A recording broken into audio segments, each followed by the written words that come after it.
Salut tout le monde, aujourd'hui on se retrouve à Balbronn chez la distillerie artisanale Hagmeyer, donc ils vont nous faire une présentation de leurs produits et du processus de distillation. Alors tu peux laisser tomber la gnôle distillée par grand-papy, celle qui te déchausse toutes tes dents en fin de repas, parce que là on va vraiment avoir une eau de vie de qualité. Allez, viens avec nous, c'est parti.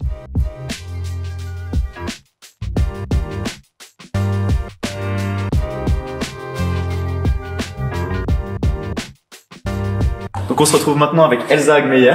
Donc déjà, merci de nous avoir accueillis. Est-ce que tu peux rapidement nous présenter l'entreprise? Alors la distillerie Hagmeyer, elle existe depuis les années 1970 en tant que telle. La famille Hagmeyer, c'est une famille de paysans qui a décidé, donc mon grand-père, de valoriser sa production fruitière en vendant les eaux de vie et les liqueurs issues des fruits de ses vergers. Est-ce que tu peux rapidement nous parler de la philosophie de l'entreprise? Donc notre philosophie d'entreprise, c'est vraiment de l'arbre à l'alambic, c'est-à-dire qu'on va commencer par élever le fruit dans le verger et jusqu'à la remise de la bouteille d'eau de vie au consommateur final. Le consommateur final. Il est là le consommateur final. Il est là le consommateur final. Donc Elsa, on se retrouve devant les cuves de fermentation où tu vas nous expliquer comment on passe du fruit que tu as dans tes vergers à l'eau de vie, donc le produit final. C'est ça, on est au début du processus de fabrication de l'eau de vie.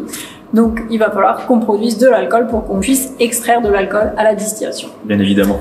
Donc pour ça, on va faire une fermentation. Les levures vont transformer le sucre présent dans les fruits en alcool. Il y a des levures qui sont présentes sur la peau des fruits et nous on va en plus faire un petit levurage en début de fermentation pour lancer tout ça. Histoire qu'on se loupe pas sur le degré d'alcool, quoi. Voilà. Et deuxième option, quand on a des baies qui n'ont pas beaucoup de sucre, on les fait macérer. On ajoute 1 litre d'alcool pour 5 kg de matière première, donc c'est plutôt l'alcool qui macère dans les baies que l'inverse. Après ça, donc on aura soit un mou fermenté, soit un mou macéré qui va nous permettre d'extraire de l'alcool et de le concentrer à la distillation. Donc là, Elsa, on vient de voir la partie fermentation et macération dans les cuves. Ensuite, t'emmènes le reste ici, au niveau des alambics, et c'est là que la vraie distillation commence et que la transformation du produit se fait pour obtenir l'eau de vie, c'est ça? Voilà, c'est dans l'alambic que se passe le processus de distillation à proprement parler. On va charger notre mou fermenté ou macéré dans la marmite, c'est la partie cuivrée. Ensuite, on va faire chauffer tout ça. Ce qui va s'évaporer en premier, ce sont les alcools et les arômes. Les vapeurs vont monter dans la colonne et elles vont redevenir liquides au contact de la colonne de refroidissement. C'est là que va sortir l'eau de vie de l'alambic. L'eau de vie, on la prend pas comme ça en vrac, on va faire une séparation. On enlève la tête. La tête, c'est les premiers litres qui sortent et c'est piquant, donc on ne cherche pas ces arômes-là, on les enlève. On garde le cœur de chauffe et on enlève les queues, la fin du distillat qui est moins aromatique, moins net.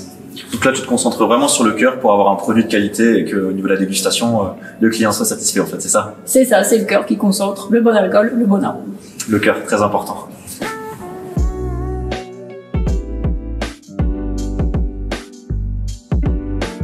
Donc Elsa, on vient de voir la partie distillation.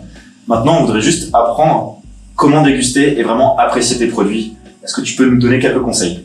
Oui, tout à fait. Pour déguster une eau de vie, on va servir le produit dans le verre, mais on va pas chercher à secouer le verre pour l'aérer comme on peut faire parfois pour les vins. Pour le vin, ouais. Parce que on va faire remonter l'alcool et pas forcément l'arôme. Donc nous, ce qu'on veut, c'est sentir l'odeur du fruit.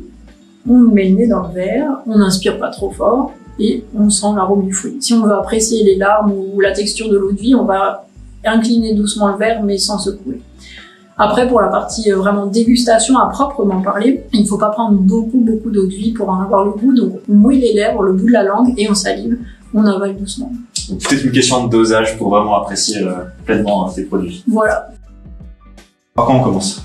Alors, on commence par le Kirsch d'Alsace. C'est un produit qui est sous appellation, qui obéit à un cahier des charges. Et c'est aussi, selon moi, une des eaux de vie les plus fines qu'on puisse avoir, avec ses notes fruitées discrètes, ce petit côté amande apporté par le maillot. Alors, c'est vrai que la cerise, là, je trouve parfaitement le côté fruit, c'est super agréable. Je trouve l'alcool, on le sent quasiment pas. Et ça, je pense aussi lié à la forme du verre. On en a un petit peu parlé en off. Mais cette forme en tulipe, c'est vraiment bien adapté pour les eaux de vie. Donc conseil de dégustation un tout petit peu, et attention, le verre aussi très important.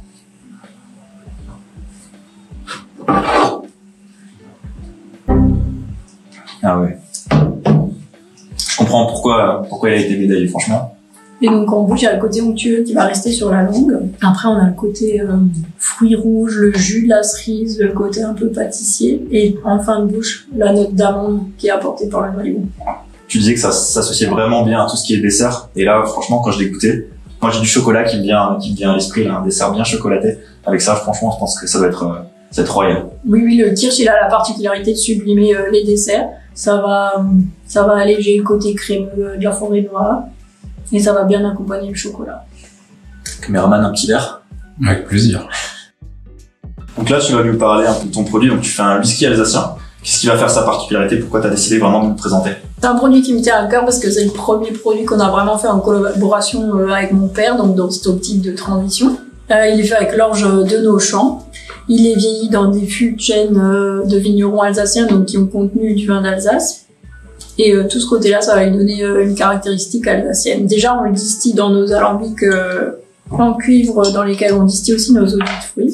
Et je pense que ça donne une autre typicité que ce qu'on peut avoir de l'autre côté de la Manche.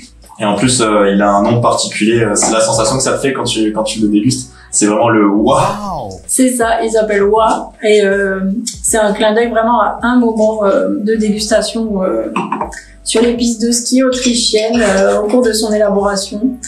Et c'était vraiment un joli moment que j'ai voulu immortaliser dans le nom de ce whisky. Donc au nez, on a le côté forcément céréalier puisque la base du whisky c'est de l'orge. Et puis le côté fruits jaunes qui pour moi est le côté alsacien, le côté un peu Mirabelle. Alors le nom, il l'a pas volé clairement. Moi, je sens bien le côté épicé. Je peux comprendre la sensation de wa quand tu l'as en bouche parce qu'il est quand même à 43%. Mais franchement, c'est un super produit. Donc on voit qu'il y a plus beaucoup de verres. Bon, il y en a aussi quelques-uns pour le caméraman, on le voit pas, mais il a aussi pu déguster. Il fait sa partie du travail quand même. Il nous reste encore la liqueur de gingembre. Alors pourquoi on appelle ça une liqueur? Quelle est la différence en fait entre une eau de vie et une liqueur? Alors la différence, elle est toute simple, c'est le sucre. L'eau de vie, c'est un produit sec et la liqueur, c'est un produit sucré. Pour être dans la définition de la liqueur, c'est 200 grammes par litre. C'est le dessert alcoolisé en fait, en quelque sorte. C'est un peu ça, ouais. Et voilà, contrairement à ce qu'on peut penser, c'est pas le degré d'alcool qui fait la liqueur, c'est vraiment ce critère du sucre. Parce que là, la liqueur, elle est quand même à 45 degrés, donc même un tout petit peu plus que le whisky. C'est ça. Donc on termine sur un produit sucré parce que c'est bien de finir sur le sucre. Et en plus de ça, très épicé pour le côté gingembre. C'est une liqueur qui a beaucoup de caractère, qui va pouvoir se boire donc en digestif et qui est devenu, avec le temps, un de nos best-sellers, au même titre que la Mirabelle ou des grands classiques. Mais là, tu vas vraiment avoir le côté liquoreux qui va se mettre autour du verre. Oui, il y a des belles larmes qui sont en partie liées au sucre. Au nez, c'est vraiment le gingembre. Alors, ça trompe pas du tout, on est sur du gingembre, là, c'est sûr. Et en bouche, il y a d'abord le sucre qui va venir tapisser la langue et c'est l'épice qui va venir sur la fin. Et donc le côté 45 degrés, ça va venir contrebalancer ce côté sucré et ce qui fait que c'est un produit très intéressant pour l'équilibre. Il y a la puissance de l'alcool, la douceur du sucre et puis l'épice qui vient appeler la deuxième gorgée en fait. On sent bien le gingembre. Il y a en fin de bouche un petit peu d'acidité, un peu qui fait penser à du citron. Moi je trouve ça super. Et les 45 degrés, on les sent pas du tout. Hein. Franchement, attention à table parce que franchement, ça peut descendre très très vite je pense. Et les liqueurs, on peut les boire un peu plus fraîches que les eaux de vie. Ouais, parce que du coup, si tu les mets au frais, tu perds une partie des saveurs, tu vas venir les masquer, en fait. Bah, le froid, ça anesthésie, hein, tout simplement, donc on enferme les arômes dans le froid.